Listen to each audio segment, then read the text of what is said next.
Hej, v tem videu ti pokažem, kako lahko posamezni blok kopiraš ali ga dupliciraš oziroma podvojiš.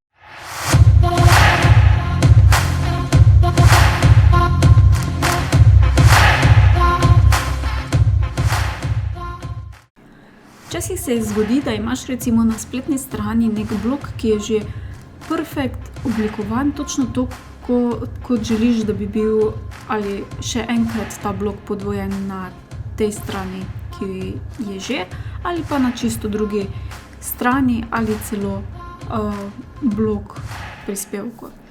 In sicer ta blok, recimo če vzamemo tega vijoličnega za primer, želiš podvojiti in zameteti besedilo še tu spodaj. Ni nujno, da se lotiš tega bloka kreirati spet na novo, ampak ga lahko samo kopiraš oziroma dupliciraš oziroma podvojiš in spremeniš besedilo. In zdaj ti pokažem, kako to narediš. Ko si na strani za urejanje, enostavno klikneš na blok, ki ga želiš kopirati, in potem tukaj klikneš na 3 pikice in lahko imaš 2 možnosti. Lahko ga kopiraš, to pomeni, da si ga bo samo shranil, ali pa dupliciraš, torej podvojiš.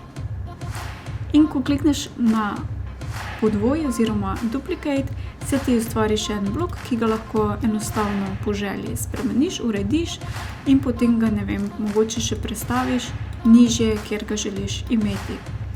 Zdaj, če želiš recimo pa ta blok kopirati na eno čisto novo stran, na drugo stran, ne na to, pa klikneš 3 pikice, copy, in potem greš na stran, kjer jo želiš. Naprimer, če naredimo novo stran in tukaj enostavno potem izbereš prilepi oziroma paste in ta blok se ti bo prilepil. Tako lahko hitreje uriješ spletno stran. Upam, da ti tale trik pomaga. Uporabiš ga lahko tako na stranih kot na postih oziroma objavah. Če imaš še kako vprašanje, mi prosim piši na maja@afnamud.si ali spodaj v komentar in z veseljem mogoče odgovorim v naslednjem videu.